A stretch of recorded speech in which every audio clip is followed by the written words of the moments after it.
திருப்புவனம் கோவில்ல, பத்திரகாளியம்மன் கோயில்ல நடந்த இந்த கொடூர செயல் கோசாலையில வச்சு காரணமின்றி இவருதான் திருடி இருப்பாருன்றத உறுதி கூட செய்யாம ஒரு எஃப்ஐஆர் போடாம அடிச்சு துன்புறுத்தி இன்னைக்கு அவர் இறந்து போயிட்டாரு. அந்த குடும்பத்துக்கு இன்னைக்கு ஒரு பிள்ளை இல்ல, தாயும் அவர் உடன் பிறந்தவர்களும் இன்னைக்கு வாடி வதங்கி அந்த ரோட்ல உட்கார்ந்து அழுகிறதுதான் நம்ம டிவில பார்க்க முடியுது. ஊர்ல இருக்கக்கூடிய அறநிலையத்துறைக்கு கீழே இயங்கக்கூடிய கோயில்கள் எல்லாத்துக்கும் குடமுழுக்கு நாங்க செஞ்சோம், இத்தனாயிரம் கோயிலுக்கு குடமுழுக்கு செஞ்சோம் மாரத்தட்டி பெருமை கொள்ளக்கூடிய நம்ம ஐயா அறநிலையத்துறை அமைச்சர் சேகர்பாபு ஐயா, உங்களுக்கு கீழே இயங்கக்கூடிய இந்த கோயில்ல இந்த மாதிரியான ஒரு அசம்பாவிதம் கொலை நடந்திருக்கு, அதுக்கு யாரு பொறுப்பெடுத்துப்பா? நல்ல விஷயங்கள் நடந்தா மாரத்தட்டி கொள்ளக்கூடிய நீங்க இந்த மாதிரி ஒரு விஷயம் நடந்ததுக்கு பொறுப்பேற்றுக் கொள்வீர்களா? 3ஆம் ஆண்டு வெற்றியை கொண்டாடக்கூடிய நம்ம முதல்வர் பசங்களுடைய மாணவர்களுடைய வெற்றியை பார்க்கும்போது தானே வெற்றி அடைஞ்ச மாதிரி ஒரு தந்தையாக மகிழ்ச்சி கொள்கிறேன்னு சொல்றீங்க. உங்களுடைய ஆட்சியில இந்த மாதிரி ஒரு அசம்பாவிதம் நடந்திருக்கு. அப்ப அந்த குடும்பத்துல ஏற்பட்ட இழப்பு உங்கள் குடும்பத்துல ஏற்பட்ட இழப்பாக ஒரு தந்தையாக நீங்க வருந்தவில்லையா? எதிர்கட்சியாக இருக்கும்போது ஜெய்பீம் படத்தை பார்த்து மனம் வருந்தினேன்னு சொன்ன நீங்க உங்க ஆட்சியில நேரடியாக இந்த மாதிரி ஒரு கொடுமை நடந்திருக்கே, அதுக்கு உங்களுடைய பதில் என்னையா? காவல்துறை அப்படின்றது நீதிபதி ஐயா அழகா கேட்டிருக்காங்க, புலனாய்வு செய்வதற்கா இல்லை இந்த மாதிரி அடிச்சு துன்புறுத்துவதற்கான்னு கேட்டிருக்காங்க. இன்னைக்கு பொதுமக்கள் ஒரு ஒரு பிரச்சனைன்னு சொல்லி ஒரு காவல் நிலையத்தையே நாடக்கூடிய சூழல் இல்லை, ஒரு பயம்.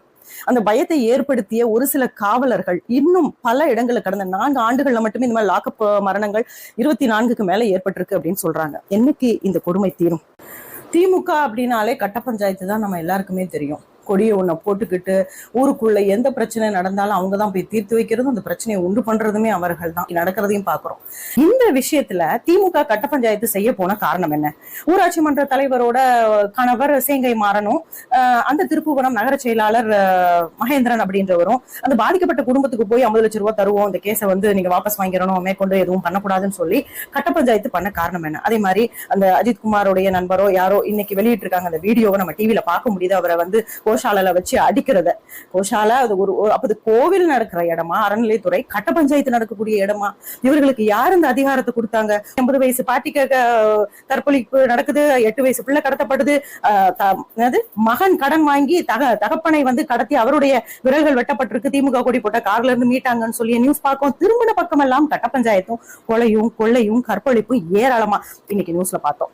ரெக்கமெண்டேஷன்ல இந்த சிறப்பு காவல் படை இவ்வளவு துரிதமா செயல்பட்டு அவனை அடிச்சு உண்மையை வர வைக்கணும்ன்ற நோக்கத்துல பாடுபட்ட காரணம் என்ன? இன்னைக்கு அவர் உயிர் போயிருச்சு, அந்த அஜித்குமார் அந்த காவலருடைய உயிர். அந்த செயின் காணும்னு சொன்ன அந்த செலிபிரிட்டி, அந்த இன்ஃபுளுன்ஸ்ட் ஆளு யாரு? அப்போ நாமெல்லாம் ஒரு சாமானிய மக்கள் ஒரு போலீஸ் ஸ்டேஷன்ல போய் ஒரு கம்ப்ளைண்ட் கொடுக்க போனா நம்ம எப்படி அலக்கழிக்கப்படுறோம்ன்றது தெரியும். அப்போ எஃப்ஐஆர் கூட போடாம என்ன கம்ப்ளைண்ட் தெரியாம சொன்ன உடனே இவ்வளவு துரிதமாக செயல்பட்டாங்களே, அந்த செயினை பறி கொடுத்து அது காணும்னு சொன்ன நபர் யார்? அன்னைக்கு அண்ணா யூனிவர்சிட்டியில யார் அந்த சாருன்ற மாதிரி அதுக்கே கேள்வி பதில் இல்லாத போயிருச்சு. இன்னைக்கு இந்த அளவுக்கு ஒரு காவல்துறையை அறநிலையத்துறையை இன்ஃபுளுன்ஸ் பண்ணக்கூடிய அந்த செயினை தொலைச்ச அந்த நபர் யார்?